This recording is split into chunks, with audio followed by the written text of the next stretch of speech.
ان لوگوں نے مجھے الحمدللہ بہت کچھ سکھایا ہے. یہ میرے سینئرس ہیں, ان لوگوں نے الحمدللہ مجھے بہت موٹیویٹ کیا ہے. شاہ زیب اس وقت الحمدللہ کراٹے کمبٹ میں 10-0 سے ان کا ریکارڈ چل رہا ہے. امریکہ میں الحمدللہ ون آف دا بیسٹ ہے. اور اگر ہم بات کریں دبئی میں تو وہ عبداللہ چانڈیو جو ہر ہفتے گراتے ہیں انڈین اپوننٹ کو.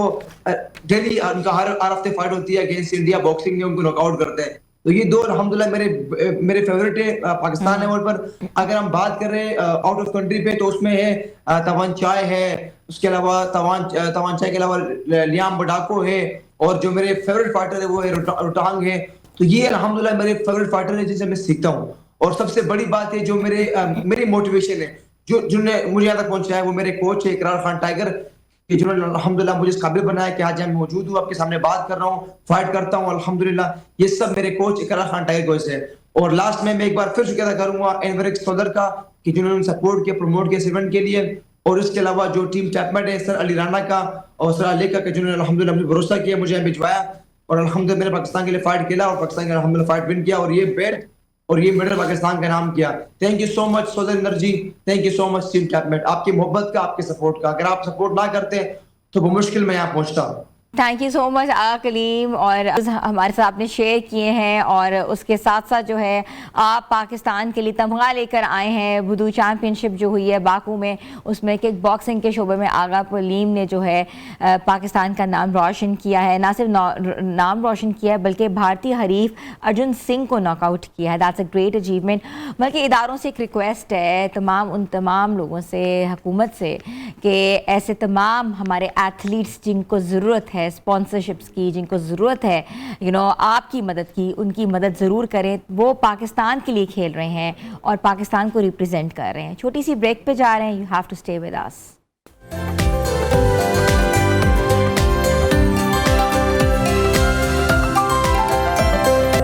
Welcome back viewers. آج ہم بات کریں کہ ایسے پاکستانی شخصیت کی جنہوں نے نہ صرف آسٹریلیا میں اپنی محنت سے, اپنی لگن سے مقام بنایا, بلکہ 37 برس تک ایمانداری, بہادری اور ذمہ داری کے ساتھ عوام کی خدمت میں مصروف رہے ہیں. اور پاکستان سے جو وہ ریٹائر ہو کے انہوں نے سوچا کہ وہ آسٹریلیا کا رخ کریں, اور وہاں انہوں نے آسٹریلین پولیس کو جوائن کیا, اور جوائن کرنے کے ساتھ ساتھ جو ہے انہوں نے وہاں خدمات انجام دیں, اور اب ریٹائرمنٹ اختیار کر لی ہے. تو پاکستان سے آسٹریلیا منتقل ہونے کے صرف 6 مہینے بعد انہوں نے پولیس فورس جوائن کی, اور پھر اپنی پیشہ ورانہ صلاحیتوں کو, نظم و ضبط کو اور ایمانداری کے ساتھ جو ہے اس خدمت کو بخوبی انجام دیا ہے. تو اس کے ساتھ ساتھ اگر ہم تھوڑی سی پولیس اسٹیشنز کے حوالے سے بات کریں تو ڈارون میں, کیسرینا میں اور پیلمسٹران میں ان کی جو خدمات ہیں انہوں نے وہاں سر انجام دیں, اور 20 سال تک انہوں نے social order response, general duties جیسے شعبوں میں جو ہے کام کیا ہے. تو میں آج آپ کو ملوانا چاہتی ہوں سیالکوٹ سے تعلق رکھتے ہیں اور آج کل پاکستان میں موجود ہیں. ہم نے سوچا کہ ہم ان کو اپنے شو میں مدعو کریں, ملک غلام عباس کو. السلام علیکم. وعلیکم السلام. کیسے ہیں آپ ملک صاحب؟ میں ٹھیک. ملک صاحب, پاکستان سے آپ ایک محکمے سے ریٹائر ہوئے, جی جی, اور جا کے وہاں آسٹریلیا میں آپ نے پولیس فورس جوائن کر لی. جی جی. تو آپ نے سب سے پہلے ان کا کرائٹیریا کیسے میٹ کیا؟ کیونکہ پولیس کا ایک کرائٹیریا ہوتا ہے, ایک بہت سی اس میں چیزیں دیکھی جاتی ہیں, تو آپ ان کے کرائٹیریا پہ کیسے پورے ہوتے گئے؟ اصل میں وہ زیادہ ترجیح دیتے ہیں بندے کی فٹنس پہ توجہ دیتے ہیں. اس میں سرٹن ایکسرسائزز ہوتی ہیں, وہ ٹیسٹ فزیکل ٹیسٹ ہوتا ہے, اس کے بعد ایک تھیوری ٹیسٹ ہوتا ہے, وہ پاس کرنا ہوتا ہے. تو آ رہے نا کہ کیسے ہو گیا, الحمدللہ اللہ پاک نے روزی کا وسیلہ بنانا تھا, بن گیا. تو پریکٹیکل اور تھیوری دونوں پاس کر لیے. اور جب ہم گئے تھے یہاں سے, ہم ایز اے مائیگرنٹ گئے تھے, پرماننٹ ریزیڈنسی لے کے گئے تھے, تو کوئی مشکل نہیں ہوئی, جاب مل گیا الحمدللہ. اچھا, آسٹریلیا کی ناردرن ٹیریٹری فورس میں آپ نے شمولیت اختیار کی. جی جی. تو آپ کو کیا جاب ملتی تھی یا ٹاسک ملتا تھا کہ پاکستانی اور انڈینز کو پکڑو, کہ آپ سب کوئی دیکھتے تھے؟ نہیں. آسٹریلیا آپ اگر دیکھیں تو ایک ملٹی کلچرل سوسائٹی ہے, جس میں دنیا کے ہر ملک سے لوگ موجود ہیں. بالکل. تو ان کی کوشش یہ تھی کہ پولیس میں بھی کچھ ایسے لوگ ہوں جو دوسری کمیونٹیز سے, دوسرے کلچر سے تعلق رکھتے ہوں. فائدہ یہ ہوتا ہے کہ ایک آپ دکھاتے ہیں کہ ہم ملٹی کلچرل سوسائٹی میں ملٹی کلچرل پولیس کو انٹروڈیوس کروا رہے ہیں. اور جو لینگویج سکلز ہوتی ہیں جیسے کہ ہم پنجابی اردو وغیرہ ہم لوگ بولتے بول ہیں لیتے ہیں. تو ان میں فائدہ ہوتا ہے, آسانی ہوتی ہے. It's like additional qualification. اچھا آپ نے پاکستان کی بھی پولیس دیکھی بھی ہے, آف کورس آپ نے یہاں سرو نہیں کیا ہوا لیکن دیکھی بھی ہے, اور آپ نے آسٹریلین پولیس میں سرو کیا ہوا ہے, کیا فرق ہے دونوں میں؟ صرف دیکھی نہیں ہوئی. میرے والد صاحب اللہ جنرل نصیب کرے وہ پولیس تھے, پولیس آفیسر تھے یہاں پہ. اچھا میرا گرینڈ فادر دادا میرے پولیس فورس میں تھے. اچھا تبھی لگتا ہے آپ کے خون میں تھا یہ. خون میں تھا یہ. تو پولیس سیم ہے ہر جگہ کے, پولیس ہے, مقصد ایک ہے, ان کی موجودگی کی وجہ ایک ہے. فرق صرف اتنا ہے کہ ہماری پولیس ڈنڈے کے زور پر نکلواتی ہے.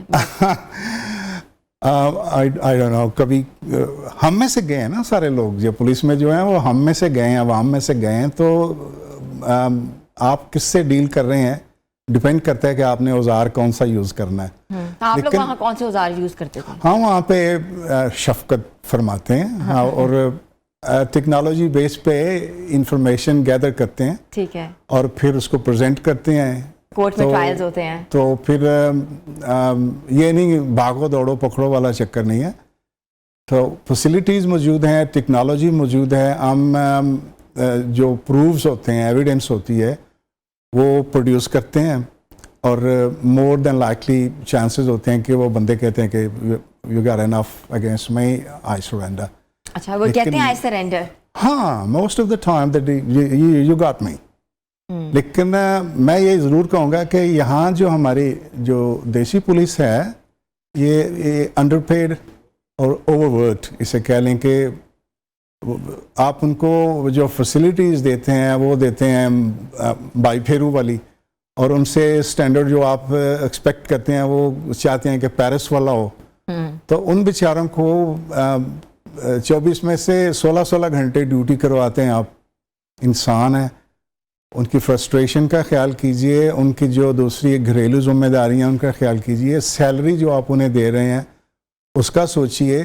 نفسیاتی طور پہ وہ جس کہتے ہیں کشٹ, بہترین ورڈ ہوگا, سے گزرتے ہیں, اس کے لیے کوئی بندوبست نہیں کرتا محکمہ. اور وہ کہیں پہ وہ اندر کا ابال کہیں پہ نکل جائے تو ہاہاکار مچ جاتی ہے. تو ایک انوائرمنٹ ہے ایسی جہاں پہ وہ بڑی جہاں فشانی سے محنت سے کام کرتے ہیں. ہماری پولیس سب سے زیادہ محنتی ہے.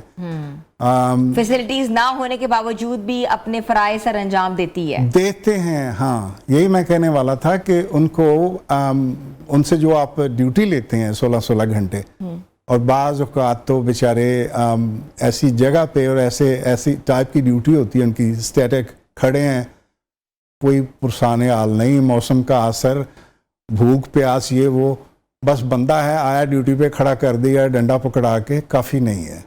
ان کا خیال کریں, ان کی ضروریات کا خیال کریں, انہیں جو مناسب ٹولز ہیں وہ چاہیے اس دور میں.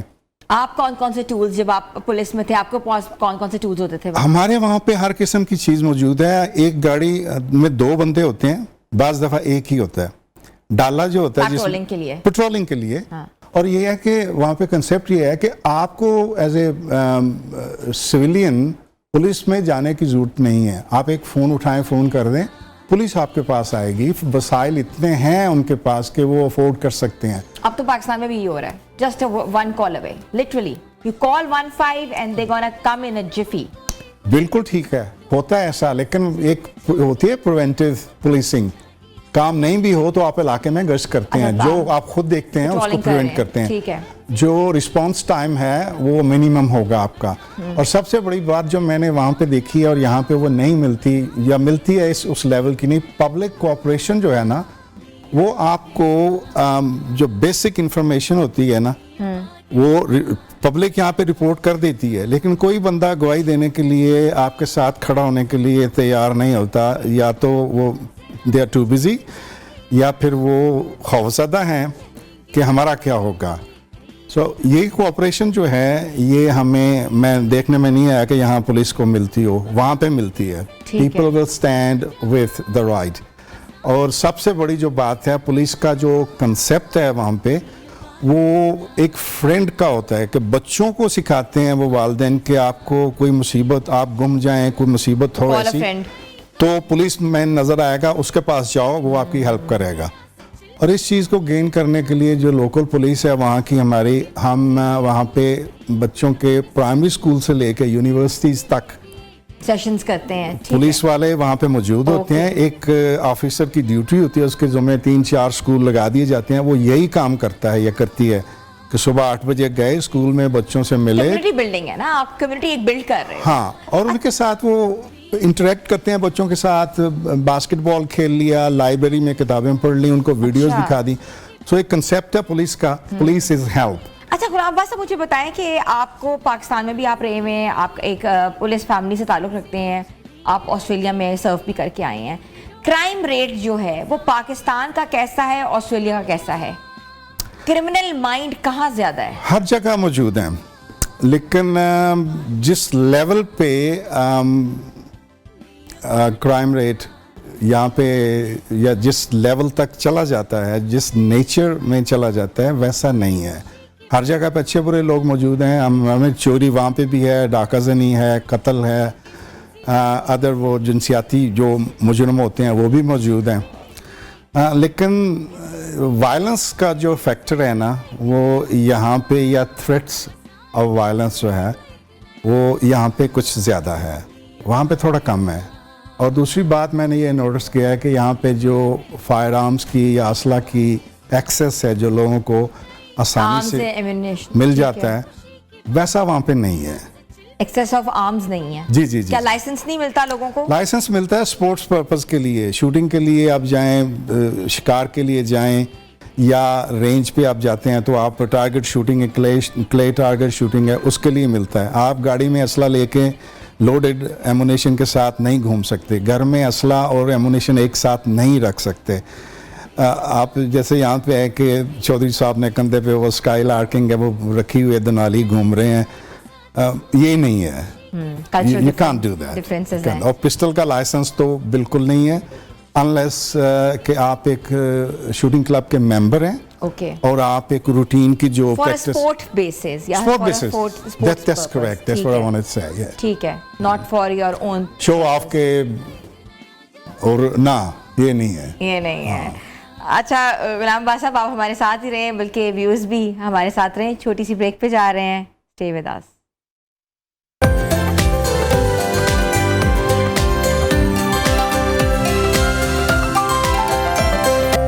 Welcome back viewers.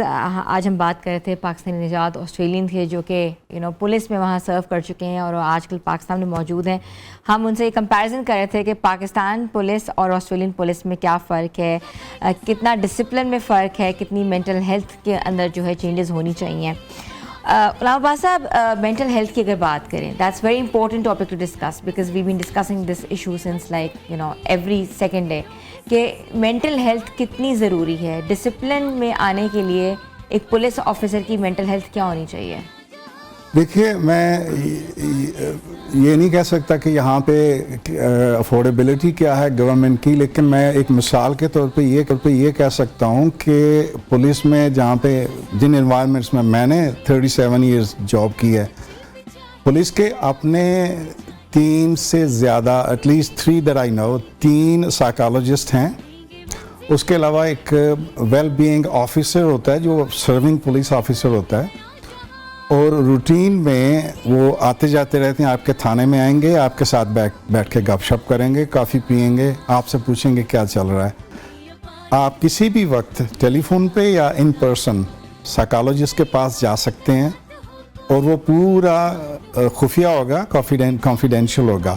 اس سے یہ فائدہ ہوتا ہے کہ عام پولیس جو ہے نا، وہ عام آدمی سے زیادہ ایسے انسیڈنٹس یا ایکسیڈنٹس دیکھتی ہے. عام بندہ شاید زندگی میں 2-1 حادثے دیکھ لیے، کہیں پہ کوئی ڈیڈ باڈی دیکھ لی، پولیس والا روز دیکھتا ہے، اور یہ چیزیں بندے کو افیکٹ کرتی ہیں مینٹلی. وہ سوچتا رہتا ہے.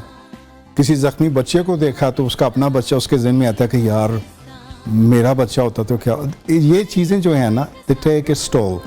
بندہ جو ہے وہ سوچتا رہتا ہے. اور بعض دفعہ لوگ جو ہیں وہ پولیس کو دیکھتے ہی گالیاں شروع، پتہ نہیں کیا کیا کہ یہ تلا کھڑا ہے، چھلڑ کھڑی ہے، خرچہ پانی، یہ وہ ساری چیزیں وہ برداشت کرتا ہے. اور at the end of the day جب وہ گھر جاتا ہے تو وہ نارمل ہوگا تو lucky if he was back to normal. اچھا یہ جو خرچہ پانی والا سیناریو ہے یہ آسٹریلیا میں بھی ہے؟ نہیں ہے, بالکل نہیں ہے, قطعاً نہیں ہے. کیا اگر آپ کہتے ہیں چلو یار آپ نے بلایا ہے کہ جی ہمسائے کا کتا بھونک رہا ہے میں سو نہیں سکتی, ہم جائیں گے ہمسائے کے پاس جائیں گے کہ یار کتا بھونک رہا ہے اس کو بند کرو, یا میوزک چل رہا ہے, کوئی لائیو پارٹی چل رہی ہے, آپ نے ہمیں بلایا ہے, ہم آپ کہیں گے کہ میرے گھر پہ نہیں آنا تو ہم نہیں جائیں گے, یا کوئی اور آپ کی کوئی سائیکل اٹھا کے لے گیا باہر سے تو آپ کہیں گے کہ سائیکل پہ بھی وہاں پرچہ ہو جاتا ہے. ہاں اطلاع تو دینی پڑتی ہے نا کہ اس علاقے میں کیا ہو رہا ہے, وچ از گڈ. آپ کو ایک سمجھ آتی ہے کہ کس علاقے میں چھوٹی موٹی وارداتیں ہو رہی ہیں, then you link them all together کہ کون ہے ایسا یہاں پہ جو کر رہا ہے. آپ کہیں گی تو میں بیٹھ جاؤں گا, نہیں تو پولیس مین ہے کھڑا ہے, آپ کے ٹیپ سے پانی کا گلاس بھی نہیں پئیں گے ہم لوگ, قطعاً نہیں, بالکل نہیں. آپ کی آفر ہوں گی اپنی جگہ پہ لیکن ہم نہیں, وہ پولیس والے نہیں کرتے وہاں پہ, کیونکہ ہمیں آفیشلی سارا کچھ وہاں پہ پرووائڈ کیا جاتا ہے. ٹھنڈے پانی کی بوتل تک ملتی ہے, اور شفٹ کے دوران 8 گھنٹے کے دوران آپ کو 45 منٹس کی بریک ملتی ہے کہ آپ جہاں جی چاہے اپنے علاقے میں بیٹھ کے گھر جا کے اچھا تھانہ کلچر کھانا کھائیں. ہاں جی, تھانہ کلچر پاکستان کا اور تھانہ کلچر آسٹریلیا کا, کیا اب آپ نے وزٹ کیے ہیں ہمارے یہاں پولیس اسٹیشنز جو ہیں, کوئی بہتری آپ دیکھ سک رہے ہیں؟ تھانہ کلچر ایک اصطلاح ہے ہم لوگوں نے بنا رکھی ہے. تھانہ اگر پولیس کہاں پہ جائے گی, تھانے میں تو رہے گی. تھانے کا اپنا ایک کلچر ہے, وہاں پہ ایک سیف زون ہونی چاہیے جہاں پہ قیدیوں کو رکھا جاتا ہے, اور دوسرا ایک رپورٹنگ ایریا ہوتا ہے جس میں پبلک کی ایکسیس ہوتی ہے, اور باقی ان بٹوین جو راہداری میں ہوتا ہے ٹھاٹھا وہ جو ہوتی ہے اس کو ہم نے نام دیا ہوا ہے تھانہ کلچر کا. ہر جگہ پہ نہیں ہوتا. جیسے میں نے کہا کہ ایک فرسٹریٹڈ آدمی جو ہے 16 گھنٹے ڈیوٹی کر کے آپ اسے ایکسپیکٹ کرتے ہیں کہ وہ پھر بھی آپ اس کے گالی دے رہے ہیں یا گلے میں ہاتھ گریبان کو پکڑ رہے ہیں تو آپ کو وہ سر کہے گا یا میم کہے گا لیکن مجبوری کے ساتھ. اور یہ جو لوگ ہمارے آپ وہ دیکھتے ہیں کہ پازیٹیو سائیڈ کو میں نے کم دیکھا ہے لوگوں کو ہوا دیتے ہوئے, ہیں مثالیں ایسی بھی. ایک میں نے لاسٹ کلپ دیکھا تھا, ایک شادی تھی یا کیا تھا, وہاں پہ گزر رہی تھی, ٹریفک وارڈن جو ہے وہ ڈھول بج رہا تھا, پنجابی جوان تھا, اس نے ان کی خوشی شیئر کی اور وہ اس کے ساتھ وہ بھنگڑا ڈالنا شروع ہو گیا. Good gesture. آپ دیکھیں گے کہ زیادہ تر میں پولیس والا مار رہا ہے, تھپڑ مار رہا ہے یا کسی کو دھکے دے رہا ہے. بھئی یہ بھی پوچھو اس نے کیا تھا. ہم نہ جسٹیفائنگ کہ وہ جو کر رہا تھا وہ درست تھا, اسی لیے ان کی جو مینٹل ہیلتھ ہے, ویل بینگ ہے, وہ ضروری ہے. ان کو بریک چاہیے, 8 گھنٹے کی ڈیوٹی کروائیں, 10 گھنٹے کی کروائیں, بعد میں ان کو بھیجیں اپنے گھر جائیں, وہ اپنے گھر کے کام کریں. دے نا روبوٹ, وہ انسان ہے, مشین نہیں ہے. آپ نے سیلری معقول دیں, ان کی جو ضروریات کی چیزیں ہیں. بعض تھانوں میں جو لکھائی پڑھائی کے لیے پیپر ورک جو چاہیے ہوتے ہیں, پینسلز وغیرہ, اسٹیشنری وغیرہ, ان کے لیے پیسہ نہیں ہے. مجھے پتہ ہے, آئی نو دیٹ. کیوں بھائی؟ آپ کی پریارٹی جو ہے وہ ٹھیک ہونی چاہیے. اور دوسرا انٹرفیرنس یہاں پہ پولیس میں بہت ہے. وہاں پہ کوئی بندہ کسی کو فون کر کے نہیں کہتا میں فلاں منسٹر بول رہا ہوں, میرا بندہ تم نے کیوں پکڑا ہوا ہے. نو. اگر کسی کو اعتراض ہے کہ اس بندے پہ ہاتھ کیوں ڈالا, وہ ہائر آفس میں جائے گا یا ان کو فون کرے گا کہ بھائی آپ کے ملازم نے یہ کیا ہے, کیوں, پلیز ایکسپلین. ombudsman مین موجود ہے, محتسب ہوتا ہے جو, اس کے پاس چلے جاتے ہیں لوگ. تھانے میں کوئی M P A M N A دن آتا ہوا نہیں آتا کہ میرے بندے کو تو نے کیوں پکڑا. رسپیکٹ ہے بھائی, یونیفارم ہے گورنمنٹ کی, لیکن اس کو مینٹین رکھنا, آپ ثابت کرنا ہوگا آپ کو کہ آپ اس کے اہل ہیں. اچھا پھر عوام کا بھی جو ہمارے ہاں ہوتا ہے ریاکشن, وہ کوئی کھڑا ہو, پولیس جو آپ کی وارڈنز ہیں وہ بھی ایک رسپیکٹ رکھتے ہیں. آپ اگر غلط اشارہ کاٹ رہے ہو, انہوں نے آپ کو روک لیا تو آپ بدتمیزی شروع کرتے, تو عوام کا بھی تو ایک بہت ایک امپورٹنٹ رول ہوتا ہے. بالکل, ان کو بھی تو سمجھنا چاہیے نا کہ وہ اپنی ڈیوٹی کر رہے ہیں, and that's their duty to make sure that things are working in a proper direction. میں نے پہلے کہا نا کہ تو وہاں کی عوام کیسی ہے؟ پولیس بھی ہم میں سے ہی ہے, لیکن وہاں بھی ایروگنسی ہے. کچھ لوگ ہیں وہ کہتے ہیں نہیں یو آر رانگ. لیکن اگین کہ بیسک فیسلٹی جو ہے, جو ٹیکنالوجی ہے, آپ نے دیکھا ہوگا وہ ویڈیوز میں ہمارے سامنے ایک وہ باڈی کیم لگا ہوتا ہے, ہاں اس سے ریکارڈنگ ہوتی ہے. اس کے علاوہ most of the areas they have, police نے اپنے سی سی ٹی وی, جیسے یہاں پہ سیف سٹی کے ہیں وہاں پہ بھی لگے ہوتے ہیں.